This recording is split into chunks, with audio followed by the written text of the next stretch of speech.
house is just beautiful. Thank you, Richard. We love it here. So what's up? Well, we wrote to you guys about our heating and cooling system. It's a forced air system. All right, I can see a supply register right here, and that's going to blow warm air in the winter right against the glass right there. That's good. You should have a return here somewhere. We have a return right around the corner. All right, so the air goes back to the furnace to be reheated right there. So what's up? Well, we put a new furnace in about 11 months ago. We're hoping for a greater return on our investment. Our utility bills are much higher than we thought they'd be. That's not good. No, it's not good. And, you know, the other big problem here is that we'd like to see more consistent temperatures in the house. Inside the house? Specifically upstairs. Okay, well, you're not alone. A lot of people with a forced warm air system complain about being uncomfortable. Yeah, it really has been. And, you know, another thing we noticed is that it's just very dusty. There's just dust everywhere. It's very annoying. Let's see what you got. So here it is. You have a furnace. It looks to be gas-fired. Yep, okay. So inside this box, you've got a blower down here that pushes the air up across a heat exchanger. That'll heat the air in the winter.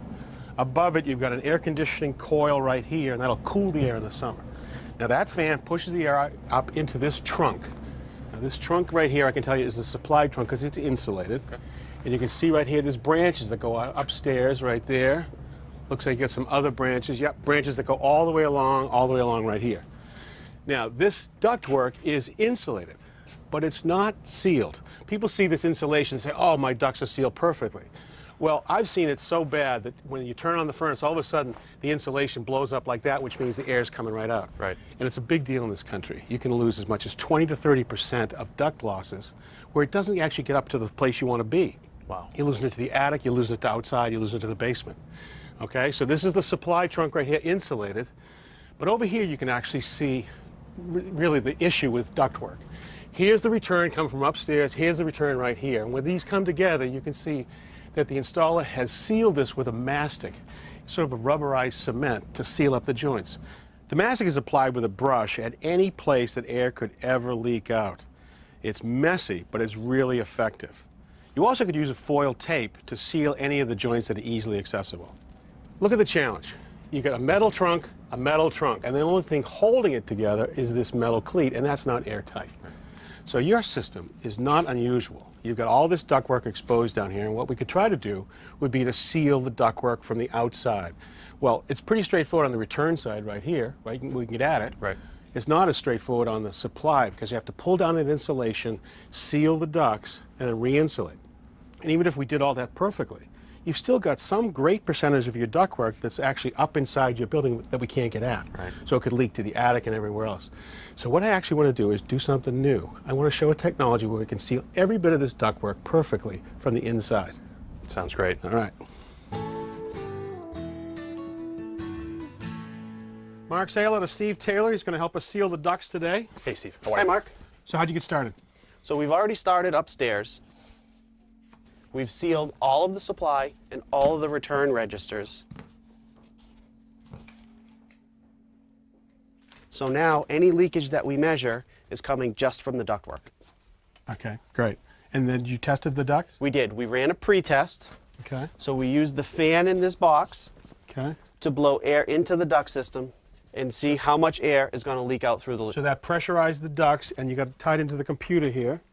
Correct. All right, so how did we do? We lost 307 CFM, cubic feet per minute, and that's equivalent to a hole in your ductwork of about 58 square inches. That's a big hole. Wow. So let's do the math. 307 CFM, this is a 4-ton system. That's like just under 20%, right? Correct. Okay. So 20% is not coming back to be reheated. You're heating your neighbor's house. It's unbelievable. All right, so how do you seal the ducts? Well, first we're going to start with the sealant. So that's a liquid. Is that what this is here? It is. Okay, sort of milky, sort of rubbery. Okay. So great. How do you get it into the ductwork? It's a liquid. So in order to seal the ducts, we need to do it as an aerosol. So we're going to use this sealant. We use the same fan that we used for the pre-test. Yep. We have a nozzle that injects the liquid into the duct. The small particles that are now in aerosol travels through this flexible duct here to a Y branch. Gotcha. Then it can go to the return and the supply, and we seal both at the same time. So I understand why we would seal the supply, but why do we seal the return?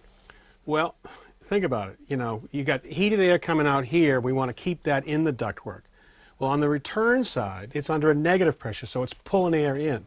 Remember you complained about dust? Yeah. Well, if these leak and there was any dust down here, it would be sucked into the ductwork and then distributed all into your house. Okay. So all this happens from inside the ducts? It does. We're not going to actually line all the ductwork. We're actually going to only seal where the breaches are, the breaks in the ductwork. So we might see a little bit leaking out from right here. In order to prove to you how it works, though, we're actually going to cut in a hole right here with a screen to really see it at work. Great.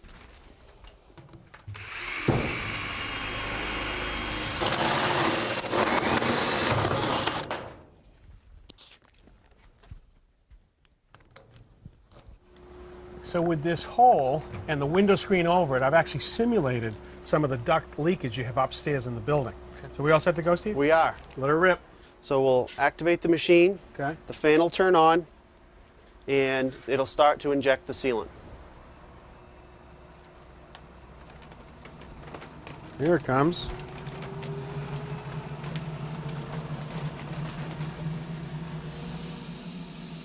Right now, the airborne sealant is flowing through the pressurized ductwork, and it's squeezing out just where they have an opening in the ductwork. As it flows through those little cracks, it catches on the crack and actually coagulates to seal any duct leakage. All right, so we've been running for about 10 minutes, and we've gone from 300 CFM of leakage down to 100 already, and we're not done yet. Pretty cool. Now, any of the sealant that happens to leak into the living space can be captured from this scrubber fan onto the filters. All right, well, we are done, and now I can actually show you just how effective this was. So instead of the hole, look at this. The window screen where the hole was is completely sealed, and that's really the same as all the leaks in your ductwork. That's cool. All right. So, Steve, what's our final numbers? How did we do? Well, if you remember, we started off at 307 Yeah, CFM, yeah. which is equivalent to about a 58 square inch hole in the ductwork. Yep. So now we're down to 19 CFM. Under 20. Great. And that's only a 4-inch square hole. Well, this is what gets my attention right here, Mark. A 94% reduction in duct leakage. Does that work for you? Yeah, that's great. I think your whole system's going to work better, too. It's going to be more comfortable, more energy efficient, and it's going to be cleaner in the ductwork. Great. Thank you for your great work, Steve-O. Thanks, guys. I really appreciate it. Boy, I like the way that tightens up the system. That's smart. It's unbelievable. My question to you is, how about cost? Well, I am told that the average house, 2,000 square feet, is going to be somewhere between $1,500 and $2,500. And that really depends on how many systems. Is there one or two in the building? It's not bad. It isn't. I mean, do you think it's worth it, though? I do. For the same reasons I mentioned there, it's going to be more efficient, it's going to be cleaner, but I think as importantly, it's going to be comfortable. The air that you heated or cool gets to the right place. Now think about what the challenge is. With metal ductwork like this, every time we have a longitudinal seam right here, this is not airtight. It's going to leak out through here. Every time we bring two pieces together, it wants to leak. How about this? These are both called takeoffs, where we'd come off of a branch right here. Now these have metal tabs. Now you cut a hole, bend the tabs. Well, that's not going to be airtight. This is another version of the same thing. And look at this. It has double stick tape on the backside, so it'll make a nice tight seal here. What about all these swiveled elbows? Yeah, the swivels are never airtight, so you're going to have to use a mastic or the foil tape right here.